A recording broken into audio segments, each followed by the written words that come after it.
আমার নিজের কাছে প্রমাণ আছে। আরে সিসি ক্যামেরা নিয়ন্ত্রিত প্রত্যেকটা অফিস, ঠিক না ভাই? আমি গেছিলাম 6 মাসের নিচে আমার পাসপোর্টের মেয়াদ নেমে গেছে। আমার পাসপোর্ট রিনিউ না করলে নতুন কোনো দেশ ভিসা দেয় না। 6 মাসের নিচে যদি আপনার পাসপোর্টের মেয়াদ নেমে যায় তাহলে আপনার ভিসা হবে না। আমি গেছি ভিসা করার জন্য, আমাকে একজন বলছে পাসপোর্ট করার জন্য বলছে, শোনেন পাসপোর্ট অফিসে গেলে প্রস্তুতি নিয়ে যাওয়া লাগে। আমি মনে করছি যে পাসপোর্ট অফিসে যাওয়ার পর নাম টাম সই করা লাগবে, এই জন্য বোধহয় আমাকে কলম নিয়ে যেতে বলছে, তাই তো না? জি না, আপনিও ভাত খান আমিও ভাত খাই। ওই লোক এত বোকা না। ও যে প্রস্তুতির কথা বলছে, কি প্রস্তুতি? হ্যাঁ, আপনার বুঝে হালাইছেন আপনার।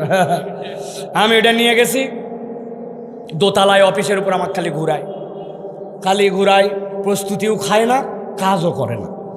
আমি অপেক্ষায় আছি কখন খালি বলবে, আর যেহেতু কাজ করবেন আমি জুলুমের শিকার দেওয়াই লাগবে, কিন্তু প্রস্তুতিও খায় না, কাজও করে না।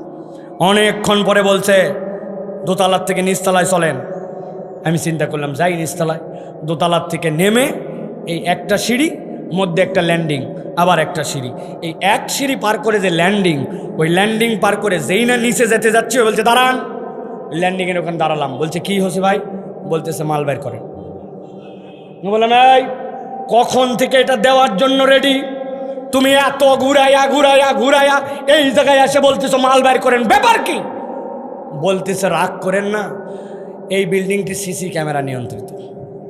আমরা মনিটরে চেক করে দেখছি পুরা বিল্ডিংটার সব কিছু মনিটরে ধরে, খালি এই জায়গাটা ধরে না। তো যেই জায়গা ধরে না ওই জায়গায় মাল খায়।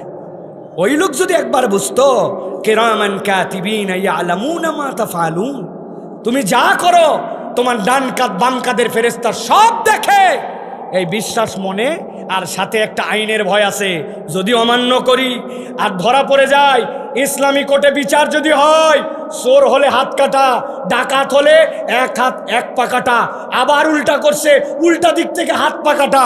এদিকে আছে আল্লাহর ভয়, ওদিকে আছে কোর্টের ভয়, দুইটার যদি হয় সমন্বয়, 90% দেশ 3 মাসের মধ্যে ঠিক হওয়া সম্ভব, ঠিক না?